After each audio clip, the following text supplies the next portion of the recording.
Aunque no es común que los barcos que transportan vehículos tengan accidentes, en los últimos años han pasado varios casos. Veamos.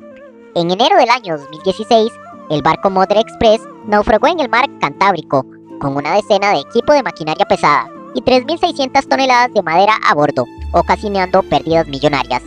Ahora, en septiembre del año 2019, el Golden Rai naufragó y se incendió en Georgia, Estados Unidos, con 4.200 autos a bordo. Este ocasionó una pérdida que ronda los 200 millones de dólares. Y por último, uno de los más recientes ocurrió en febrero del año 2022.